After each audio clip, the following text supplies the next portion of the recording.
हमारी फ़िल्में हैं ना, मुझे ऐसा लगता है कि जहाँ एक ओर हमें ख्वाबों की ज़मीन दिखाती है, वहीं कई बार ऐसा भी होता है कि जो हमारी वास्तविकता है, उससे रूबरू करवाती हैं, है ना? हाँ, बिल्कुल सही बात है। और ऐसे ही एक निर्देशक है जिन्होंने इस तरीके की काफ़ी मूवीज़ बनाई हैं, जिसमें कि वो हमें समाज की वास्तविकता से रूबरू कराते हैं, फिर चाहे वो अंकुश हो, प्रतिघात हो या तेजाब हो। जी हाँ, एन चंद्रा जी। अगर इनके जीवन को देखें ना, तो शुरुआत इन्होंने एक क्लैप बॉय के रूप में की फ़िल्म बिल्कुल। इंडस्ट्री में। लेकिन आज जैसे हम जानते हैं कि इनका नाम भारत के सबसे बड़े निर्देशकों में शुमार है। एन चंद्रा जी, जिनकी जो फ़िल्में हैं, वो हमें वास्तविकता से रूबरू करवाती हैं। तो हमने ख़ास बातचीत की एन चंद्रा जी से, जाने उनके जीवन के बारे में, उनके काम के बारे में बहुत कुछ। आइए मिलकर देखते हैं।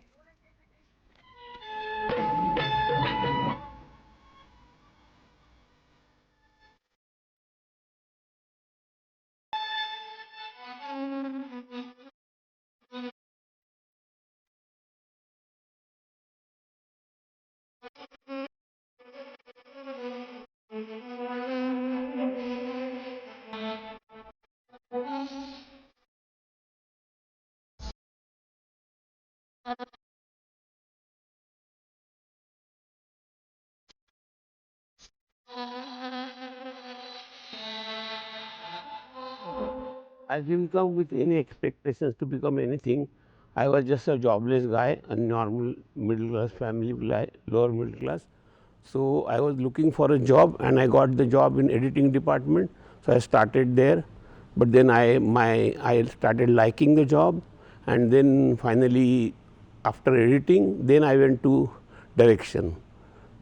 I assisted Mr. Gulzar in direction, and then after that I made my film, then became a director, writer, editor.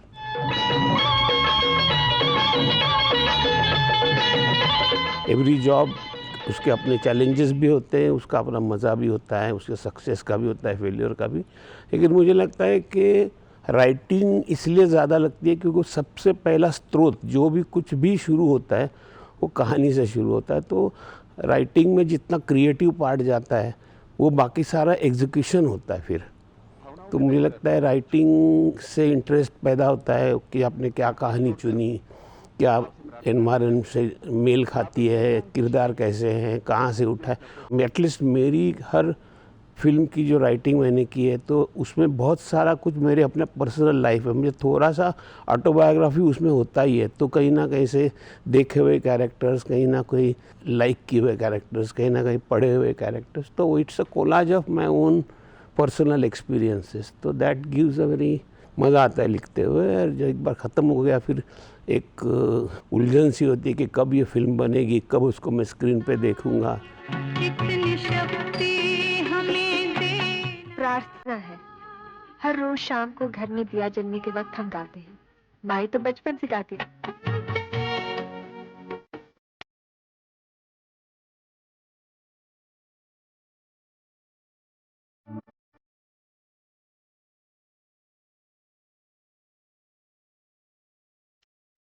There are a lot of people, Indian also and Hollywood generally बोलते हैं, लेकिन I completely say that overseas, मतलब उसमें European cinema भी आता है, Hollywood cinema आता है।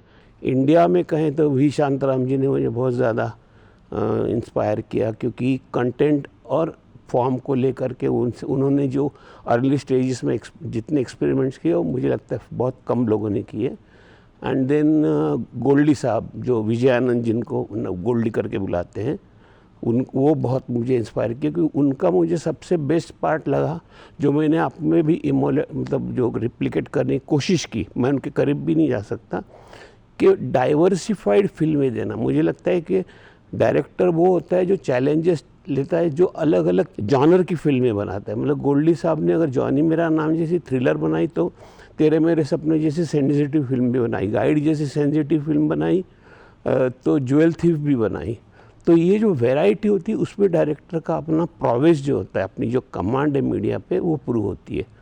तो मुझे लगता है मुझे एज वो परिपूर्ण डायरेक्टर थे, जैसे राज खोसला साहब भी हैं, जो उनके कलीग हुआ करते थे, एक ही ग्रुप के करते थे। तो these are the two mainly, but there are lot of people, but mainly if you want to know which, then V Shantaram, Goldie Sahab, Raj Khosla. जब मैंने कहा ना कि अलग अलग जॉनर ट्राई करेगा, वही मुझे मेरे जहन में होता है कि असली डायरेक्टर वो होता है। तो अगर मैं अपने आप को कहूँ कि नहीं मैं असली डायरेक्टर हूँ, तो मुझे वो प्रूव करना चाहिए। तो इसलिए मैंने एक्शन फिल्में भी की और बाद में मैंने बिल्कुल कॉमेडी भी की। तो कई बार मतलब आज यकीन नहीं आता, मतलब कश्मीर टू कन्याकुमारी जहाँ जाता हूँ तो लोगों को यकीन नहीं आता कि यही व्यक्ति है जिसने अंकुश जैसी यंगस्टर्स की आंगस्ट वाली फिल्म बनाई है और वही उसने स्टाइल नाम की फिल्म भी बनाई है। तो I think that is what was the point two prove.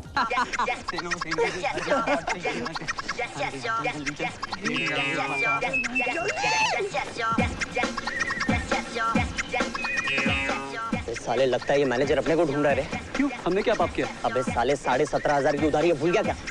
यार बल्टू ये छोटी मोटी बातें याद नहीं रहती ना। अच्छा एक मिनट, वो देख वेटर कुछ बोल रहा है उसको। चिंटू मंटू को कहीं देखा? ना ना ना समझ गया मैं, जा। अबे ये तो अपने को जाने को बोल रहे रे। चल चल चल। Hi guys. हाय। अइला तुम सब लोग यहाँ इतने उदास क्यों बैठे हो यार? हाँ, कॉलेज में 2 नई लड़कियां आई हैं। अच्छा। हम उनकी रैगिंग करने गए, उल्टा उन्होंने हमारी रैगिंग कर दी और इस बेचारे को तो पूरे कॉलेज के सामने उन्होंने नंगा कर दिया यार। क्या बात कर रही है? तुम लोग हंस रहे हो यार? बेटा अगर तुम लोग यहाँ पर होते ना तो पूरे कॉलेज के सामने तुम्हारा भी मजाक बनाया जाता। अबे हटा, हम हैं, बाकी सब पानी कम है।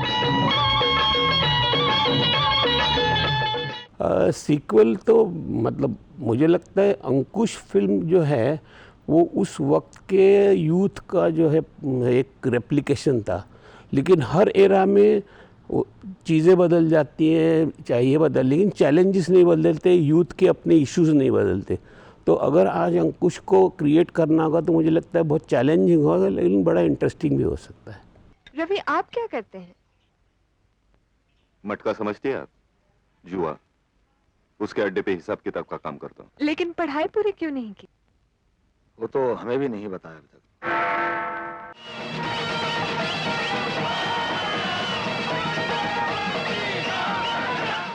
नहीं, अंकुश मतलब मैं असिस्टेंट था गुलजार साहब के साथ, और गुलजार साहब के ही जो एक सीनियर मतलब बिमल दा के जो चीफ असिस्टेंट थे वो देबू सेन थे और गुलजार साहब उनके साथ असिस्टेंट थे। तो वो देबू सेन दा गुलजार साहब जो डायरेक्टर बन गए तो आते रहते थे। तो उन्होंने एक दिन कहानी सुनाई थी, तो ये थी, लेकिन वो बंगाल में बेस्ड थी। तो बंगाल का अपना कल्चर अपना वो सारा अलग है, लेकिन इस तरह की थी। तो फिर मैंने जब मेरे एक दोस्त के साथ हमने डिसाइड किया तो मैंने कहा यार ये बनाते हैं, और मुझे लगा तो मैंने फिर सारा अपना जो अनुभव था, जो मैंने वर्लिना का मतलब हार्डकोर बॉम्बे जिसको बोलते हैं, उसका शेल ले करके उस कहानी का हमने फिर उसको कम्प्लीटली नया बॉम्बे के हिसाब से लिखी वो कहानी। और फिर पैसे तो थे नहीं, तो हमने डिसाइड किया कि सारे न्यू कमर्स को लेते हैं और उसमें ये भी लेते हैं कि भाई 10,000 के ऊपर कोई भी एक्टर को हम देंगे नहीं, चाहे कोई भी हो। तो उस हिसाब से फिर ढूंढे कैरेक्टर, फिर पैसे थे नहीं तो स्ट्रीट पे शूटिंग की, और बैंड्रा करके एक जगह है उसके पीछे चैपल स्ट्रीट करके है, सारी फिल्म उस रोड पे हुई है।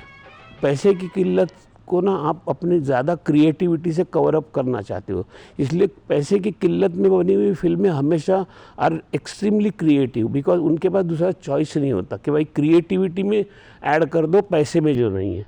जो मुझे लगता है अंकुश में हुआ मेरी तरफ से, और इसकी वजह से जो बनी वो फिल्म बनी।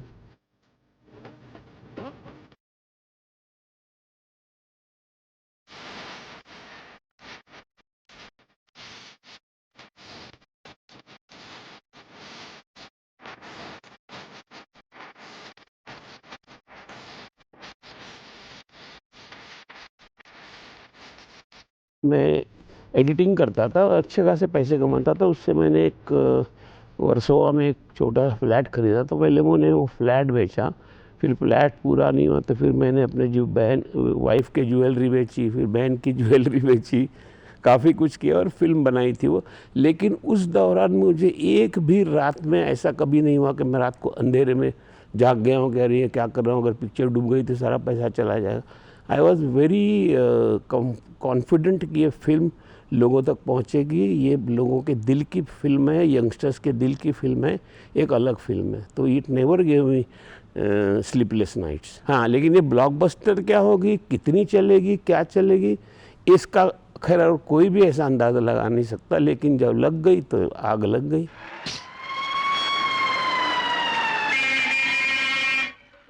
क्या हुआ सुबलिया? क्या हुआ रवि?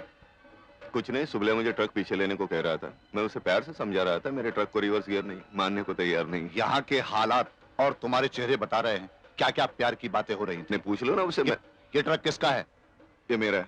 चलो इस ट्रक को आगे बढ़ाओ। ओपन साहब, शट अप। त्योहार का मतलब होता है एक दूसरे को खुशियां बांटना, एक दूसरे गले काटना नहीं। रवि, अपना ट्रक आगे बढ़ाओ, चलो।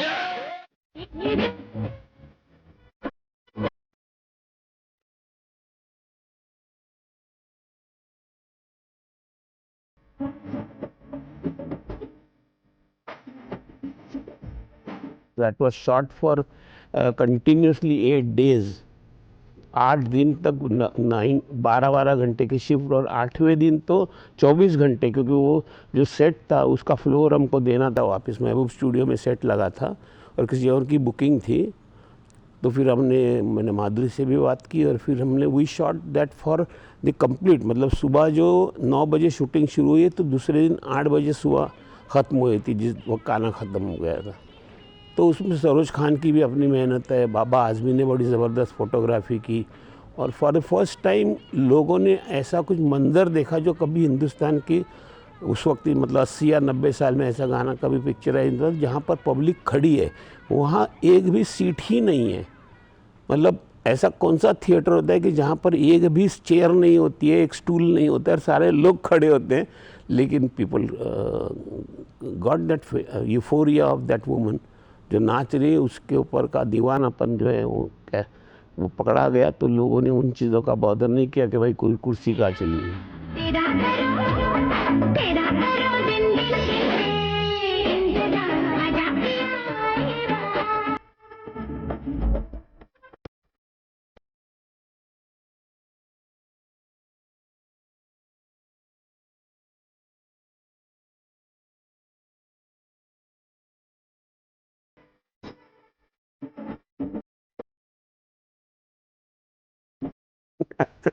अभी इतने सालों में इतने इंटरव्यूज दे के बहुत कुछ चला गया। एक्चुअली हम लोग हैदराबाद में शूटिंग कर रहे थे और वो एक सीन है जहाँ पे वो माधुरी उसको आके कहती है कि मेरे पिताजी ने रात को मुझे मारा तुम्हारे साथ देखने के बाद, और मैं घर छोड़ करके आ गई हूँ और हम लोग चल के शादी कर लेते हैं।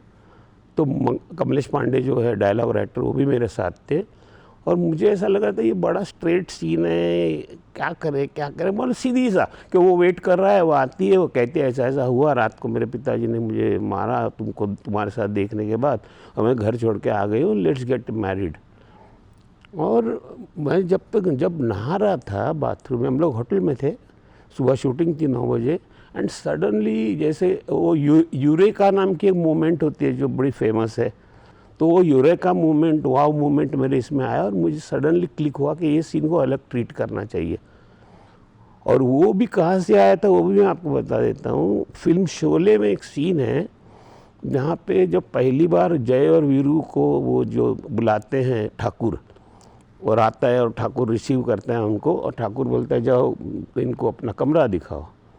तो नौकर जो है उनका वो जाके कमरा दिखाता है। जैसे ही लोग एंटर करते हैं तो वहाँ से गुंडे अंदर आ जाते हैं, धड़ाधड़, दोनों के साथ बहुत मारा मारपीट होती है, 8-10 गुंडे, और मारपीट होने के बाद ये दोनों मारते हैं उनको और भगा देते हैं।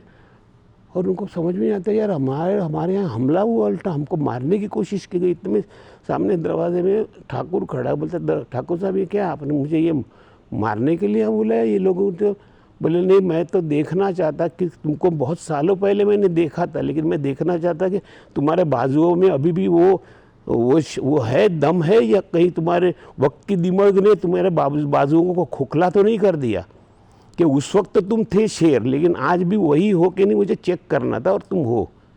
तो ये सीन को मैंने कहा इसको इस तरह से अलग कर लेते हैं। तो वो आती है और कहती है कि मैं तुम्हें छोड़ के चली जा रही हूँ। तो ऐसे कैसे जा सकती हो? बोलते क्यों? बोलते तुम ये प्रेम हमने दोनों ने किया है, तुम अकेले। बोलता एक लाफा मार दूंगा मैं तुम्हें अगर छोड़ने की बात की तो, ये तुम्हारा हमारे दोनों का डिसीजन था।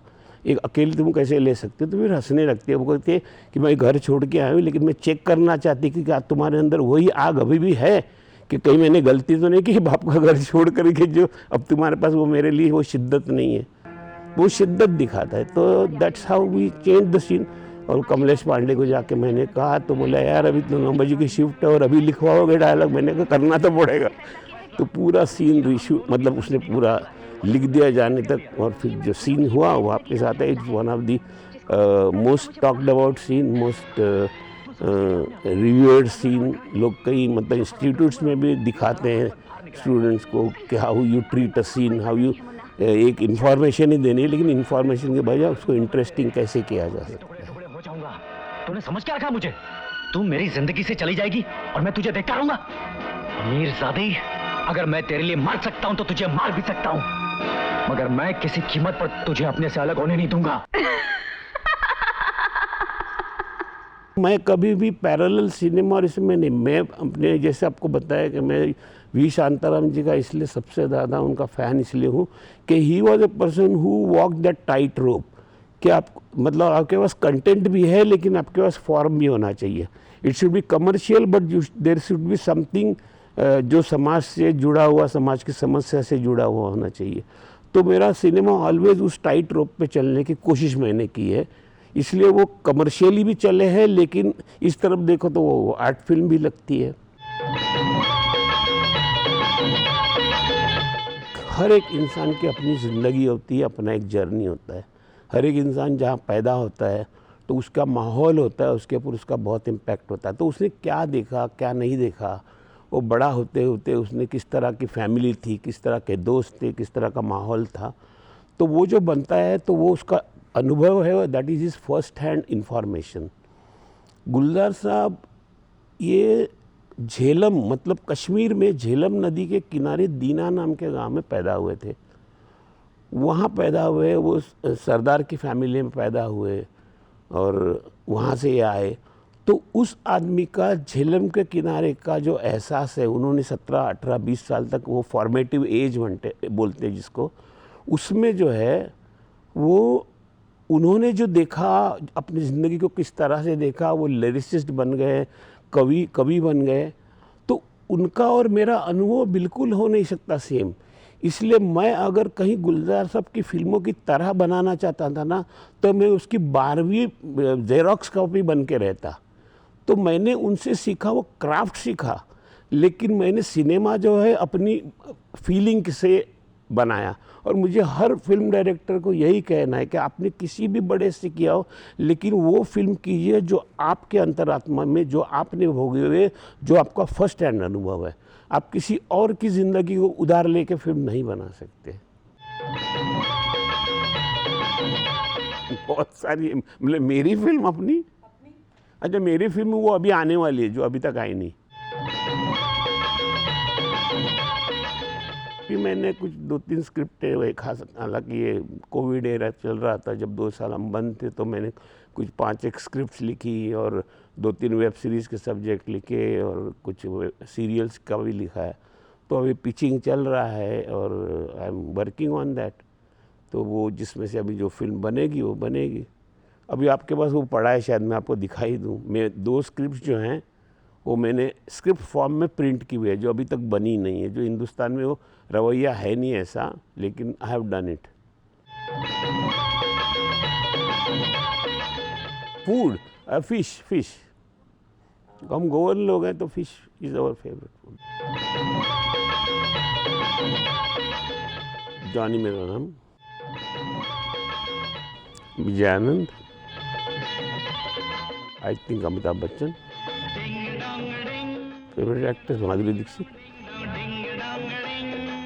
दूरदर्शन आई थिंक इट्स ये ओमनीपोटेंट ये है, मतलब ये हर जगह, ओमनीपोटेंट जिसको बोलते हैं जो हर जगह पे होता है, मतलब उसके बगैर आप या इस दुनिया की कल्पना नहीं कर सकते। लेकिन मुझे लगता है कि इट इज़ उनका अभी पोटेंशियल जो है वो पता नहीं, वो शायद हनुमान की तरह होता है कि हनुमान जी को बताना पड़ता है कि भैया आपकी ये स्ट्रेंथ है। तो मुझे लगता है दूरदर्शन इज़ हनुमान, उनको जगाना पड़ता है कि आपकी स्ट्रेंथ, आपको अंदाज़ा नहीं है हाउ बलशाली यू आर। तो वो अभी तक शायद थोड़ा हुआ नहीं है। तो हम सब मिलकर कोशिश करते हैं हनुमान को जगाने की। Thank you.